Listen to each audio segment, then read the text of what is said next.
आज आपण शिकणार आहोत विषय गणित आणि घटक शेकडेवारी.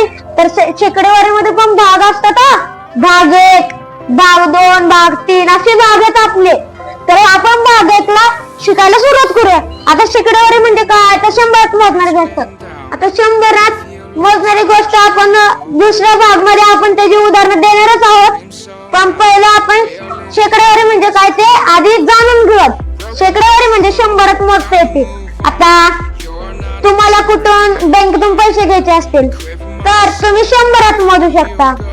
किती टक्के व्याज घ्यायचं, किती टक्क्याने दर द्यायचा असे. तर आपण आता दुसरा हे घेऊयात. तर शेकडेवारीचे चिन्ह. शेकडेवारीचे चिन्ह तुम्ही असे काढा. तुम्ही जास्त मुलांना मी बघितलेलं आहे ते व्हिडिओ ते आहे ना चिन्ह आहे बरोबर. तर हे चिन्ह आहे ना वेगळं काढतात. हे चिन्ह आहे ते असलं काढतात चिन्ह. ते आपलं चुकीचं धरू शकतो ते चिन्ह. हा मग शेकडेवारीचा अर्थ. आपण शेकडेवारीचा अर्थ जाणून घेतला. पण त्या शेकडेवारीचा अर्थ नव्हता. माझ्याकडून बोलण्यात चूक झालेली. मग आपण ते शेकडेवारी म्हणजे काय असं बोललेलो. तर ते आपण आता इथं बदलूयात. तर शेकडेवारीचा अर्थ. शेकडेवारीचा अर्थ म्हणजे तुम्हाला माहितीये का, नाही ना. मग शेकडेवारीचा अर्थ म्हणजे शतमान. शेकड्यावरचा अर्थ म्हणजे काय, शतमान. आता शतमान म्हणजे काय, शेकडेवारी नाही. शतमान म्हणजे शेकडेवारी नाही. तर शतमान म्हणजे आता तुम्हाला एकाच अपूर्णांक देतो. अंदाजे आता 50/100.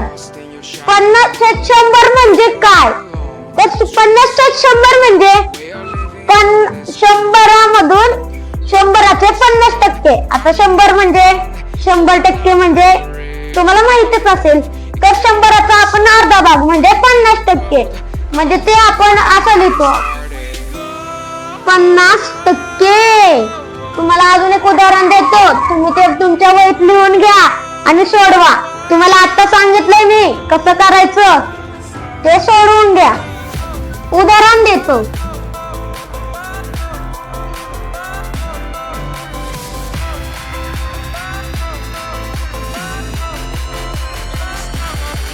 आता मी तुम्हाला हे उदाहरण दिलेलं आहे 40%.